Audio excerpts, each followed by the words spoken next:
suspects are being. One case involves the FBI is now offering $100,000 to see for the police are releasing.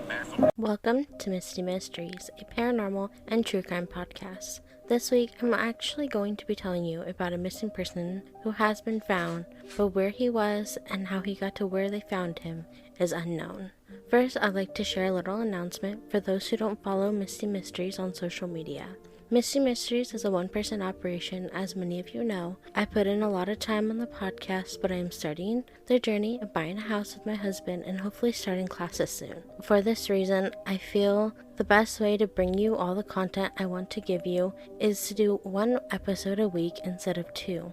I'll start this Sunday with a paranormal episode, and the next will be a true crime episode. From there will be paranormal one week and true crime the other. I want to thank everyone who has helped the podcast become what it is. I get so much love and support and hope you stick around. On that note, I want to let you know that I'm going to be on an episode of the Least Haunted podcast this month, and I am so excited for all of you to hear it. Scotland's history is ghoulish, ghastly, and at times downright gruesome. Who wouldn't want to hear more about it? If you're interested in learning more about Scotland's history, legends and ghost stories, then the Generally Spooky podcast is for you. My name is Ailey, researcher, storyteller and believer in ghosts. And my name is Kieran. I'm chief listener, provider of jokes, and Ailey's husband, and we are the co-hosts of the Generally Spooky podcast. Join us as we discuss things like the Loch Ness Monster, the Mackenzie Poltergeist, the Battle of Culloden, and so much more. You can find us on Apple Podcasts, Spotify, Stitcher, and anywhere else you listen to podcasts. You can also find us for free on YouTube and over at our website, generallyspooky.com. We'll see you there. See you there. Let's jump right into the story because it's one that I find very interesting and has more of a positive ending, which is a perfect way of kicking off this new chapter of Misty Mysteries. In February of 1978, 23-year-old Hope College student Stephen Kubacki disappeared while on a solo cross-country skiing trip. Stephen Kubacki studied either German or history, depending on the different sources, at a private Christian college called Hope College in Holland, Michigan. His college is on the southeast side of Lake Michigan, and for a Christian college, Stephen was known for being a little more free-spirited by fellow students at the college. A student of Hope College named Bob Namer told a newspaper at the time of Stephen's disappearance that he was a big Dungeons and Dragons guy. Stephen was an outdoorsman while studying abroad in Europe. He climbed mountains and even did a solo cross-country skiing trips around Lake Michigan before, which made the solo cross-country skiing trip he took in February of 1978 in the same spot of Lake Michigan, a town called Sagatuck, a pretty regular and easy trip for Stephen, or at least what should have been a normal trip. But according to local newspaper, on February 21st, 1978, snowmobilers in Sagatuck spotted cross-country skis abandoned alongside a backpack and immediately reached out for help. Authorities on the case launched land and air searches, knowing by his belongings in his bag that they were looking for 23-year-old Stephen Kubacki. The only sign of Stephen found on this search was 200 feet of footprints in the snow that went past the edge of the lake and ended abruptly. The investigators on Stephen's case concluded that Stephen had fallen into the icy lake and died from either drowning or hypothermia. Though the investigators feared he was dead, he was never declared deceased, and they wanted to cover every theory they could think of. One of these theories involved serial killer John Wayne Gacy. Believing he could be a victim of the Chicago serial killer, they sent his dental records to be compared to those of John Wayne Gacy's unidentified victim, but this came up empty. Stephen had disappeared without a sign of where he was till 15 months after, on May 5th, 1979, when he woke up on a small grassy hill, or better known as a grassy knoll to those reporting on his story, in Pittsfield, Massachusetts. This grassy knoll was 700 miles from his last known location and almost a straight line on the map from where he disappeared. Stephen had no memory of what happened to him for the past 15 months. He said that he didn't know how long he had been gone till he bought a newspaper and saw the date on the paper. He made his way to his aunt's home 20 miles from where he woke up in Great Barrington. Stephen then reunited with the rest of his family in South Deerfield. In newspapers from the next day, you could see pictures of Stephen embracing his father with a huge smile on his face. He told reporters that he had woken up in clothes that he did not recognize and that he felt he had been running a lot. He had new glasses, new shoes, $40, and a t-shirt from a marathon he participated in Wisconsin. His backpack was full of maps and hiking signs from all over, including Sacramento, California, San Francisco, California, Reno, Nevada, Chicago, Illinois, and Utah.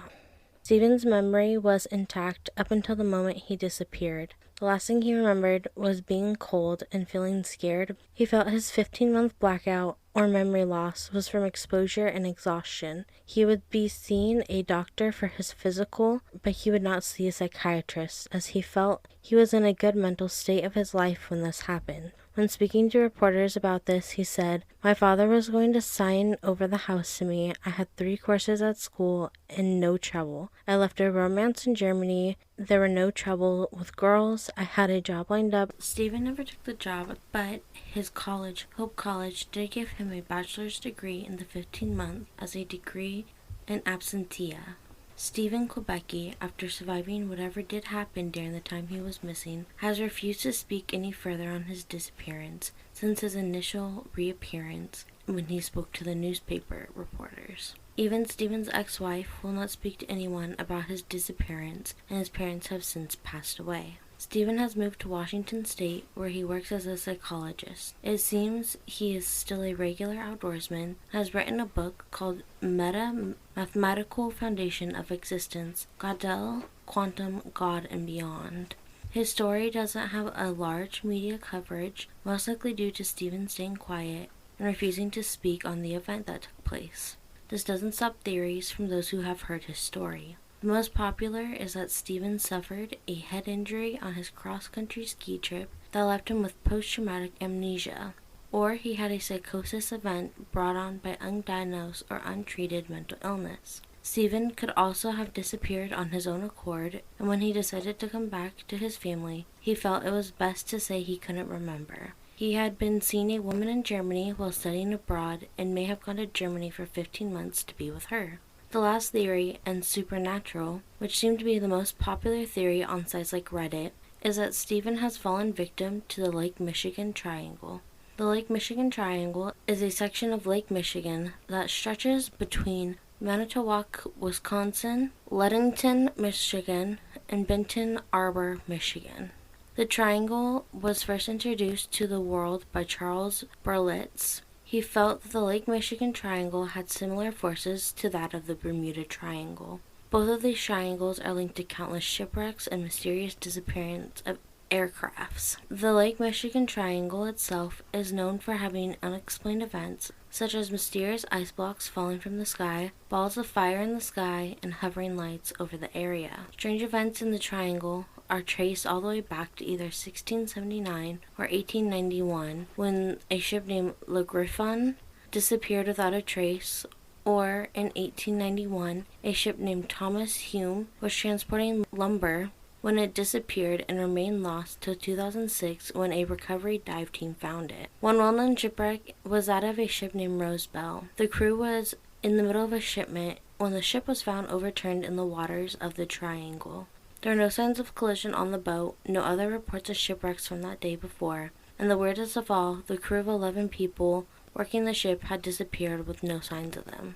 On April 28, 1937, Captain George Donner of O.M. McFarland went to bed after a long night of navigating through icy water. As the ship got to port in Washington, Wisconsin, a crew member went to wake him up to find he wasn't in his room. The door was locked on the inside, and when they searched for clues, none could be found. He just disappeared from a locked room in the middle of the water. The water may not be safe, but even the sky isn't safe around the Lake Michigan Triangle. On June 23, 1950, a plane from Northwest Airlines was going from New York to Seattle with a stop in Michigan. While traveling over the triangle, they seemed to be hitting an electrical storm at 11:57 a.m. and requested to descend 1,000 feet. This descent was declined, and the plane dropped off any radar. A search was conducted to find the Northwest airline. The only thing they found was a Northwest airline blanket in the water of the Triangle, till partial remains started to wash up on Lake Michigan. The plane was never found, and since the police get reports of red lights over the water, around the same time the plane fell off the radar. Stories and reports from the Triangle still come flooding in to this day. We may never know exactly what is happening in the Lake Michigan Triangle, or where Stephen went, or what even happened to Stephen when he was gone. I'd like to know what you think may have happened to Stephen and what is happening at the Lake Michigan Triangle. Have you heard of Anchor? Anchor is the easiest way to make a podcast. When I started Misty Mysteries, I didn't know where to go, and Anchor helped me get Misty Mysteries started without charging me an arm and a leg. Anchor is really my suggestion for anyone looking to start a podcast. It has tools that allow you to record and edit in-app or on the website. Anchor distributes your podcasts on all the listening places such as Spotify, Apple Podcasts, Google Podcasts, Good Pods, and all your favorite listening places. It's everything you need to make a podcast all in one place, and best of all, it's totally free, all on Anchor FM and on the Anchor app. If you'd like to talk to me about your theories on not only Stephen but the Triangle, you can find Misty Mysteries on Twitter at MysteriesMisty, Instagram on Misty_Mysteries, and Facebook by searching Misty Mysteries. If you like Misty Mysteries, I'd love it if you would head over to where you listen to not only leave a good review for Misty Mysteries, but subscribe to listen each week. On this episode, you heard an ad from my friends over at Generally Spooky. If you'd like to hear all about spooky and mysterious stories from Scotland, I would love if you go listen to Generally Spooky. You can find them on their website, generallyspooky.com, or listening places such as Apple Podcasts, Spotify, and YouTube. If you would like your own Misty Mystery merch, I am so happy to say that the podcast now has its own merch store, where you can buy sweaters, shirts, mugs, masks, and coming soon stickers, which would make perfect holiday gifts for fans of the podcast. You can find Misty Mysteries on Spotify, Google Podcasts, Apple Podcasts, Good Pods, Anchor, and so many more. I hope you are having a great day. If you haven't already, do something nice for yourself. I can't wait for you to tune in on Sunday for a new episode, and I hope you have a fantastic week.